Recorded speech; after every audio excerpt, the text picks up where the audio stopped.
Welcome to the Nubian Spiritual Warriors Astrology Podcast. My spiritual essence is Walamu Mudada. And this podcast is provided for those who are seeking wisdom on their journey from darkness into the light.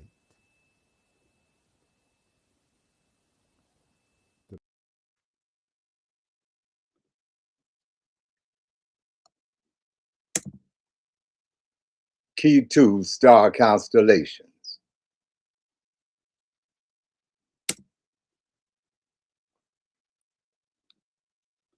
In the process of learning about astrology, and particularly the basics, there are several things that are key or vital to know and to understand.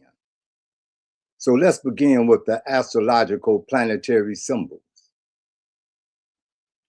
The language of astrology requires that you learn planetary symbols. These symbols will assist in decoding information. As you look at the planetary symbols there, let's look at the first one, the circle and the dot. That represents the sun. Now, the sun provides, this symbol provides a host of information. Not only information, but it pertains to certain energy.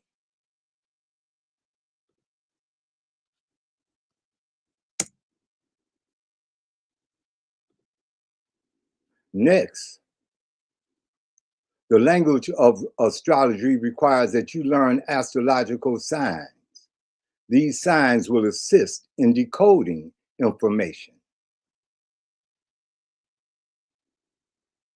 So these signs also will provide you with a host of information. Looking at the first sign or symbol for that astrological sign. Okay, that is a symbol for the sign Aries. These are some basic symbols and signs that are instrumental in learning about astrology.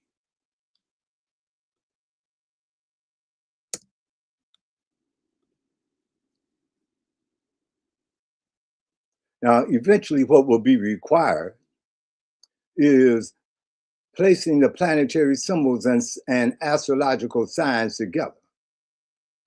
Now, this is an astrological chart. It has 12 houses. As you continue to study, you will be able to place the correct planet in the correct house and place the correct astrological sign in the correct house. I'll provide an example.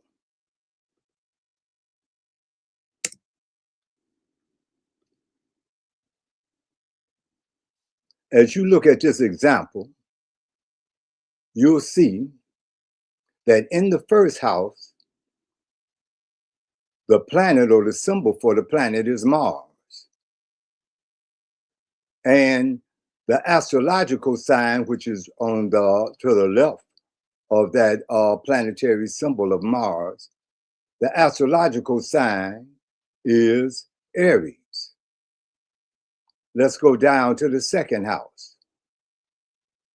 The planetary symbol for that second house is Venus. And the astrological sign that relates to that second house is Taurus. And so on and so forth. In your studies, you will be able to complete an astrological chart like this. Once you're able to do that, you're well on your way, but it takes practice.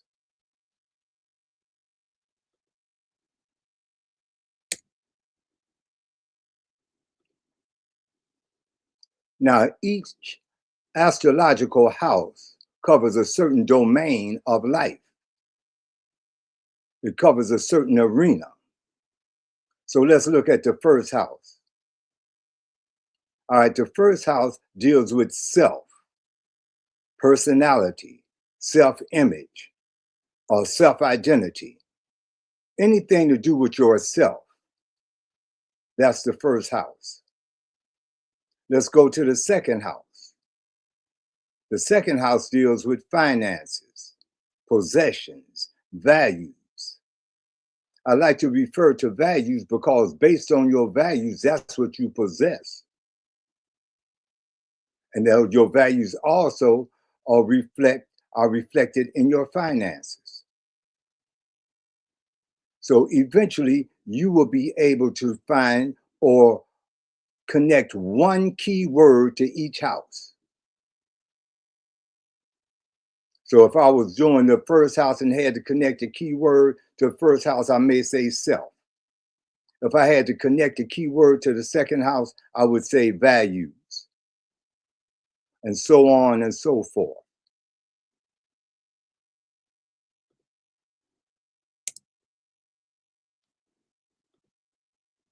Now I'd like for you to take a look at some of the basic building blocks in the process of learning astrology.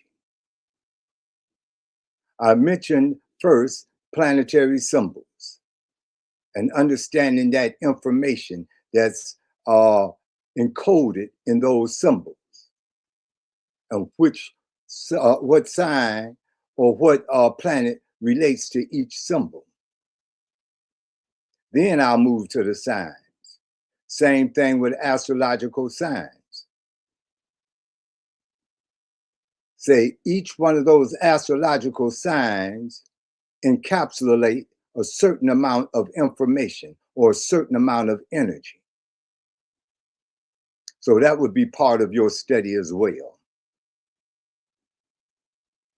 The astrological chart.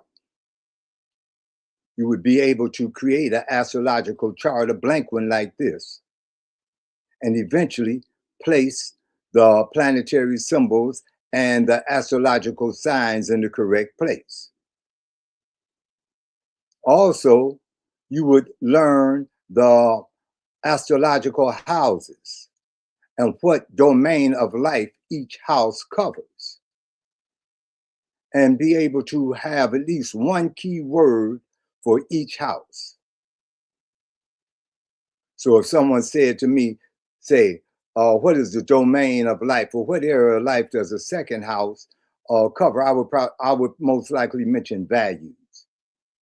They said, well, what about the first house? I would say anything to do with self, personality, self-identity, self-image. Now, going on to the astrological patterns. And these are some things that I mentioned in a previous podcast. You can go back and look at the podcast as well, because they are on YouTube. And in regards to that, please make sure that you like and subscribe, because that helps get more information out to more people. So make sure that you like and subscribe the past videos and this present video or podcast. Now, astrological patterns. These patterns are a quick way of, say, interpreting a chart, because there's about 7 basic astrological patterns that you'll see in a chart. Now, that doesn't hold true for all charts, but during the studying of astrology, these patterns seem to come up quite a bit. So the first pattern relates to what is called the seesaw. And you see a host of planets or a cluster of planets in the top part of the chart and a cluster of planets in the bottom part of the chart, you know, or it could be to the left or to the right. Either way it goes, it resembles a seesaw. Now, immediately that says that this person has a Libra type personality. Now, they may not be a Libra, but they have a Libra type personality, meaning that on their journey, their quest, they're trying to balance, say, those extremes that's represented in their chart, whatever those extremes may be. That's when you get into a detailed analysis, finding out exactly what those extremes are. Also, a basic component is the astrological aspects, which you see there. And I covered the astrological aspects in a previous podcast, and I will also be returning to that later. But just to familiarize you with that first symbol, indicates a conjunction. That means when the planets are anywhere from 0 to 5 degrees apart. That means they're like next door neighbors, right next to each other. That second symbol look like a star. That's called a sextile, indicating that the planets are 60 degrees from each other.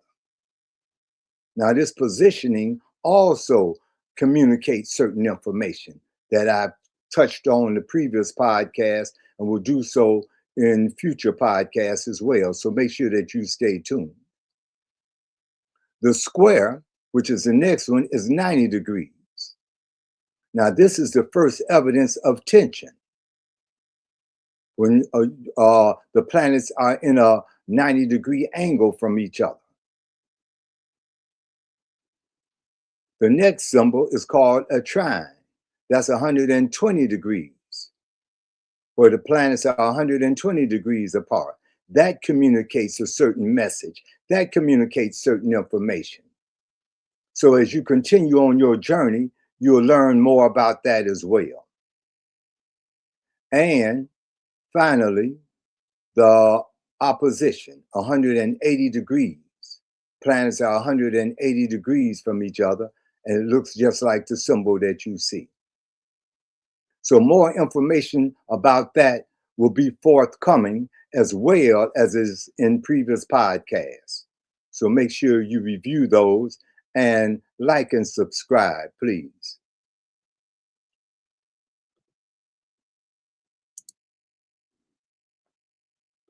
Now, some additional information that I would like to share with you that we will be touching upon today and in future podcasts as well is the lunar nodes. Now, the lunar nodes represent the intersection between the sun's orbit and the moon's orbit. The lunar nodes are not a planet. They are a point of intersection between the sun's orbit and the moon's orbit. But that point is a very sensitive point. That intersection is a very sensitive intersection. And I'll share that information with you right now.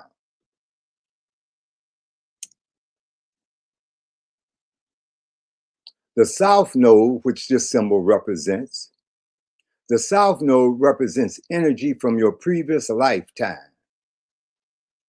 It relates to what you have experienced or have experience in.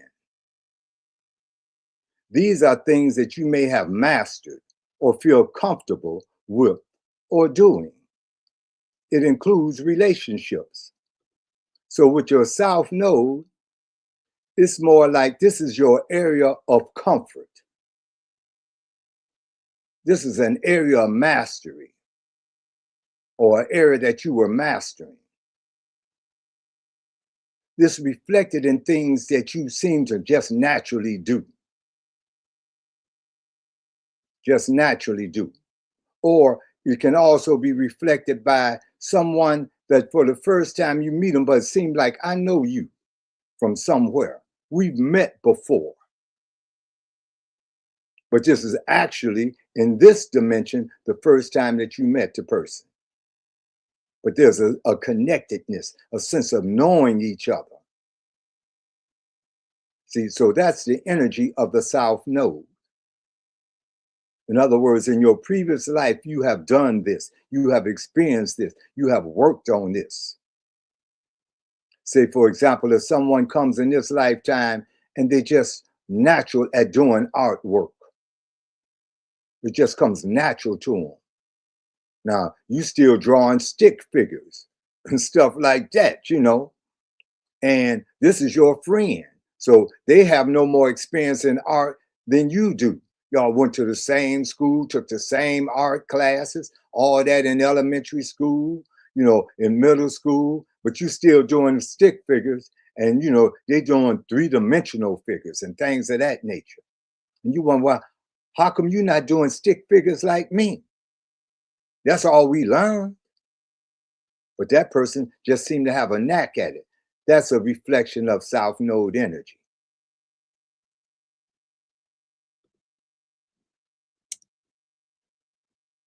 North Node.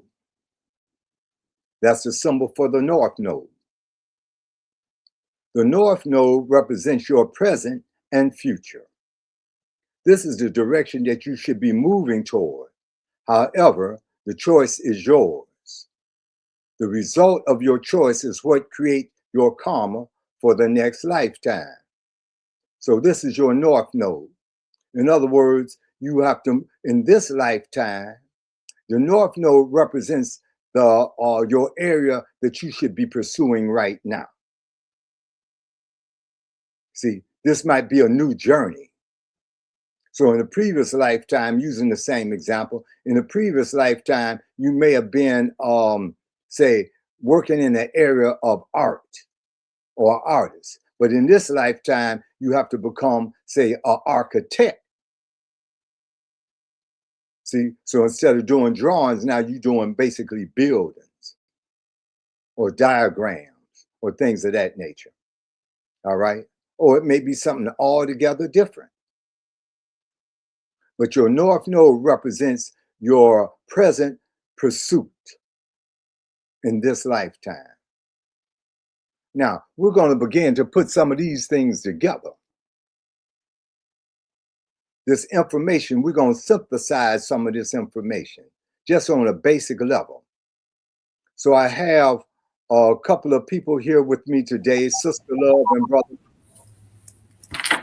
Okay. Vibrations. Yeah, High vibration.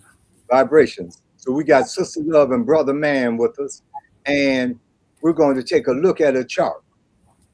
And they're going to help, and we're going to work together in analyzing some basic information in that chart. Now, as you are observing, I want you to do the same thing. I want you to look at it and begin to analyze some of the basic information in that chart. So first, I'm going to go to the chart and just take a minute for everybody to look at it. So take a minute just to look at it. See what may be familiar with, that you see. See things that may not be familiar. And then in just a moment, we're going to begin to analyze that chart or interpret that chart. We'll do that collectively with the help of Sister Love, Brother Man, myself, and you.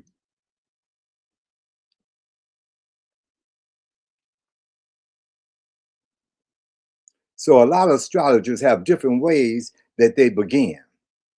I like to begin in a basic manner.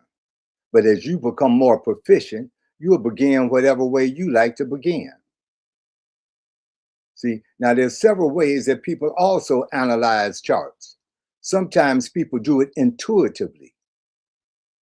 They feel the energy and they go right where the energy is drawing them and start there. Some people do it intellectually, where they stay with the basics. And some people do it in a combination. They may start out intellectually, but then move toward an intuitive interpretation. So there's a lot of different ways. There's no right or wrong. There's no good or bad. Whatever your style is, that's your style. Similar in the classroom, some students are, they have to see it. Whatever information you're presenting, they got to see it. So you got to put it on the board for them to see it or draw a picture of it. Other students, their style is they got to hear it. See, so it's got to be quiet because I'm listening intently. Other students are kinesthetic learners. That means they got to put their hands in it. They got to get into it. They got to get some body movement going on for it to begin to penetrate. So everybody has their own style, so there's no right or wrong. So for today, I like for us to begin with the first house. So there's a sign in that first house. So Sister Love or Brother Man, they'll help us out with what sign is that in the first house? That would be Aries. That's Okay. in the first house. So that's Aries in the first house. Now, some of you at home recognize that as well. Okay. So see, as I ask Sister Love or Brother Man a question, see if you can answer it with them or prior to them speaking. Now, I'm going to ask for a key word for the first house. All right. So now, in the first house, what would be a key word for the first house, Sister Love or Brother Man? I would say ego, the first house. And when I think of the first house, I think of ego. Okay. All right. And some of you that's viewing, you may have came up with another word. It's all good. It's all good. All right. Let's go to the sign. So, Sister Love, Brother Man, I'd like for you to go through the houses and give me the sign for each house. All right. And a key word for that house. So I'll start it out so you understand clearly what I'm asking. All right. So I'm going to the second house. In the second house, I see the sign, the astrological sign of Taurus. Now, a key word for that second house to me is values. Okay. So, Sister Love, Brother Man, you can pick it up from there. Okay, I'll pick it up at the third house, which is Gemini's house, my favorite. And I would say a key word for the third house would be communication. And then I'll also take the fourth house. The fourth house appears to be Cancer. Cancer is that symbol. And a key word for the fourth house, I would probably say foundation. Okay. And I just want to interject right there, too, is that it's okay for the viewers at home that if you don't know, that's all right. And if you got a question about it, that's okay. You can put a question in the chat. I'm getting pretty good at this. I think I am. And then if Sister Love, Brother Man, or if you just want to respond to it before Sister Love or Brother Man do, then feel free to do that as well. So Sister Love took us to the fourth house. Now we're going to the fifth house. Okay, the fifth house would be Leo. And what jumps out at me for Leo in the fifth house, it could represent creativity, royalty as well. Mhm. And in the sixth house, we have Virgo, and and that's going to represent to me spirituality, dreams, uh,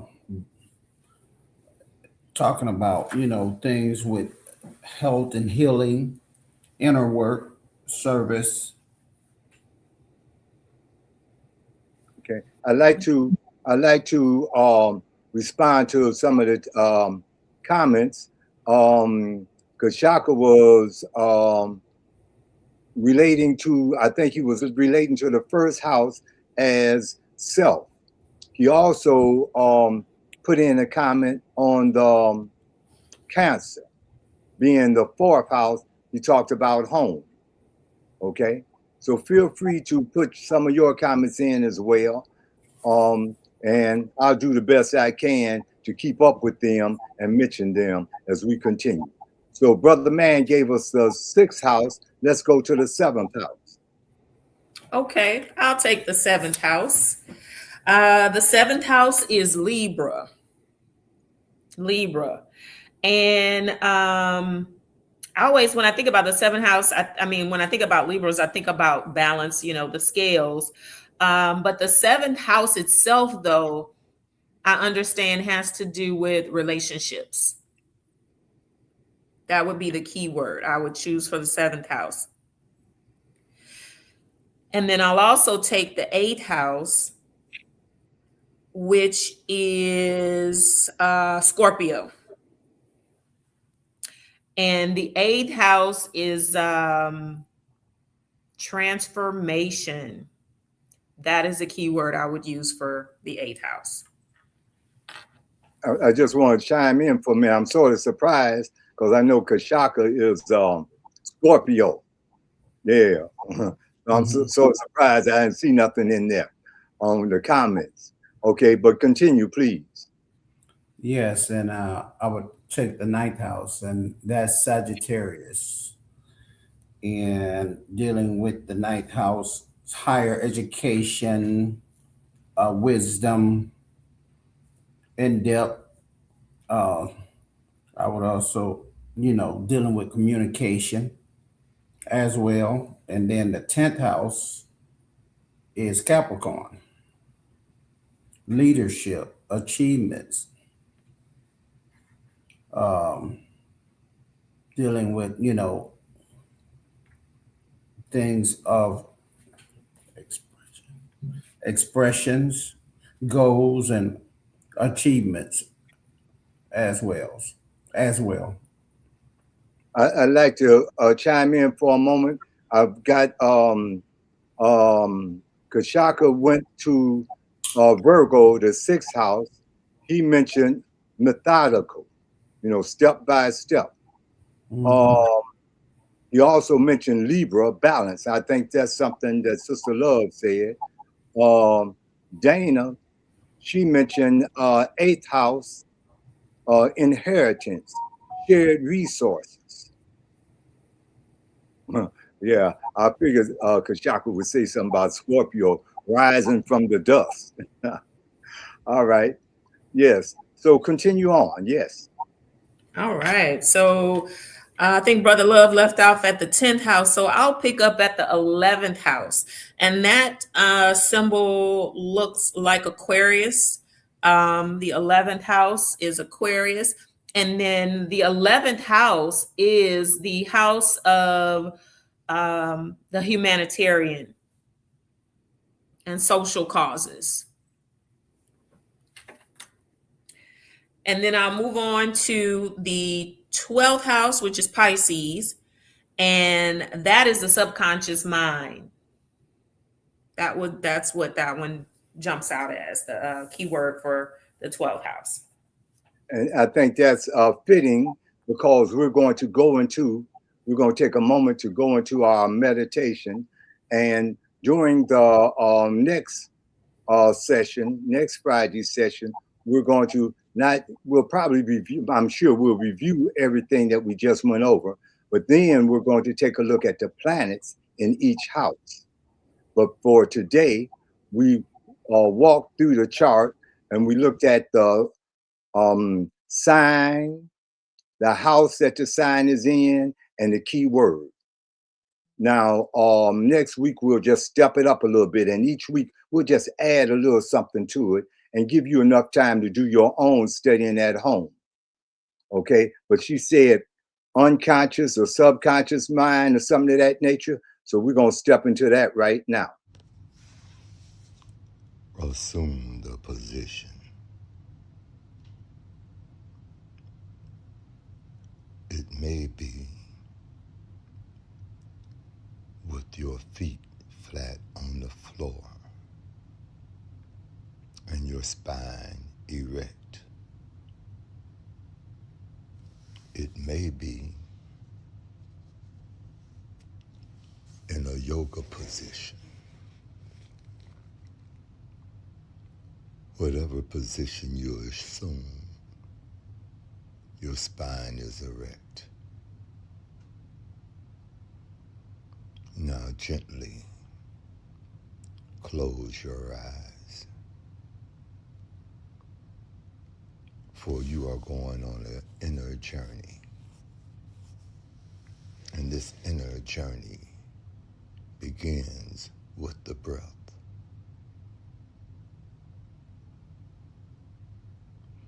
So as you inhale, earth energy comes up through the center of your feet, through the center of your body, to the top of your head.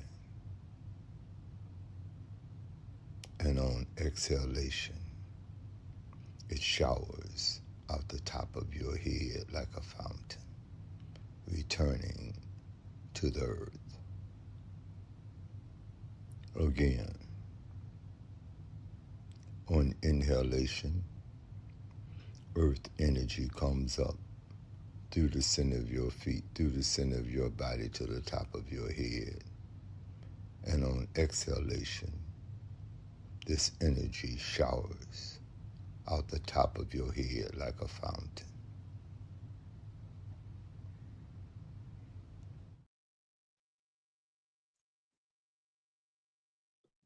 Key 2, Star Constellations. Key 2, Star Constellations is a family affair. As a family or an individual, learn the ancient science of astronomy, astrology, numerology, and sacred geometry. The lessons are basic and engaging for all ages. They are insightful and empowering. Key 2, Star Constellations.